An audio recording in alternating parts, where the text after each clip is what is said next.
مړی ته مرګ نه پس کم لباس چې ورکولی شوي هغه ته کفن ویلی کېږي او دا کفن مړی ته ورکول فرض کفایه دی. او کفن سنت دا دی چې مړی د پاره 3 شیزونه پکار دي. ایوا لفافه، دویم ایزار او دریم کمیس.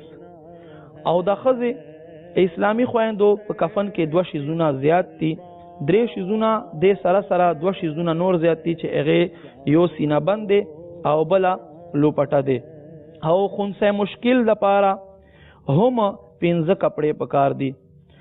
خو خنثی مشکل ته هم د ورېخمو کپڑے ورکول منع او ناجایز دي. کفن کټ کولو 2 مرحله. په چوڑائی کې با کفن پاو کم 2 غزه وي او په لمبایي کې با 2 میټره کپڑا واخلے. جان ٹھہری جانے والی جائے گی روح رگ رگ. اول با لفافه کټ کئ د مړي سر او خپونه چې تیروي چې پکې تړلای هم شي. کھیل کتنوں کا بگاڑا موت نے قبر میں میت اترنی ہے. دویم ایزار هغه دویم نوم تیبند هم دی. دا به د مړي سر نه تر خپو پورې وي. جگہ جی لگانے کی دنیا نہیں ہے، یہ عبرت کی جا ہے تماشا نہیں ہے. او دریم هغه ته کمیس ویلی کېږي.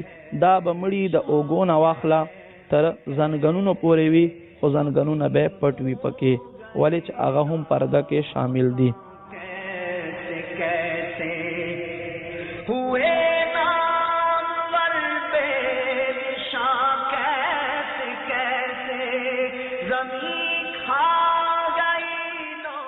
بیا به کمیس کومه طریقه دی هغې طریقې مطابق کټ کړئ. او د ښځو 2 شیزونه زیات دي، سینه بند او لوپټه. سینه بند به له سینې نه والې تر پتون پورې وي. عبرت کی جا ہے تماشا نہیں ہے. سونے والے رب کو راضی کر کے سو، کیا خبر اٹھے نہ اٹھے صبح کو، کیا خبر کہ تیری صبح ہو نہیں. او لوپټه به وروستو ده منځ لا نه والې د ښځې تر مخ پورې به را اوچته کې. او لوپټه به په چوړایي کې د یو غوږ نه تر بل غوږ پورې وي. لوپټه تقریبا 1.5 غز پکار دی. د کمیس نه پاته شوی کپړې نه هم جوړولی شي.